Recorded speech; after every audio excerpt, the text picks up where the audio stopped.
కృష్ణ, అమ్మవారు, దుర్గా అన్ని అవతారాలు, అన్ని దేవతలు, పంచభూతాలు సహా అన్ని మనలో ఉన్నాయి. తను తాను తెలుసుకుంటే ఎరుకతో ఇదంతా కూడా మీకు అందరే ఆ ఎరుక దృష్టి మీకు ఇచ్చారు. ఈ అనుకునేవాడు వెళ్తూ ఉంటాడు, గమనిస్తూ ఉంటాడు. ఆ సైలెన్స్ ఉంది కదా, ఆ సైలెన్సే అనుభవం. ఆ అనుభూతితో ఉంటూ మనం నిష్కామంగా ఈ పనులు చేయలేము, కోరికతో చేయాలి. అప్పుడు లోక సమస్త సుఖ, నాతో పాటు ఈ సర్వ జగత్తు, ఈ జగత్తో పాటు నేను, సమస్త ప్రాణి ఆనందంగా ఉండాలి. అంతే. ఎక్కువ చెప్పడం మొదల, తక్కువ చెప్పినా ఎక్కువ చెప్పినా ఫలితం అది జరిగేదే జరుగుతుంది. ఈరోజు ఇవాళ ఇక్కడ రావాలి అని సెట్ చేస్తుంది. మీరు అనుకున్నారా?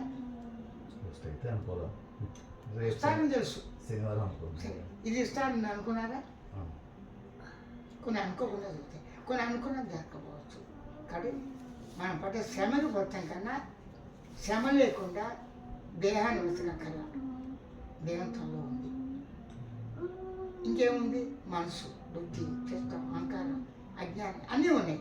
అన్నీ ఉన్నాయి. వాటిని వెతకుండా ప్రభుత్వ ఆరాధనతో సౌనంగా నీకు సర్వం కూడా ఆ భగవంతుడు ఆనందమైన ఆ దృష్టి కనుకపోతే మన జన్మ ఉపాధి ఈ శరీరం దేహం దేవాలయంగా, క్షేత్రంగా, వైద్యంగా అన్ని రూపాలుగా మనం దీన్ని వాడుకుంటూ ధర్మార్థ కామ మోక్షాన్ని ఈ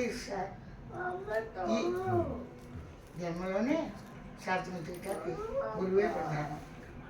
గురువు అన్న, శిష్యుడైనా, ఇరుకన్నా, ఆత్మ అంతా ఒకటి.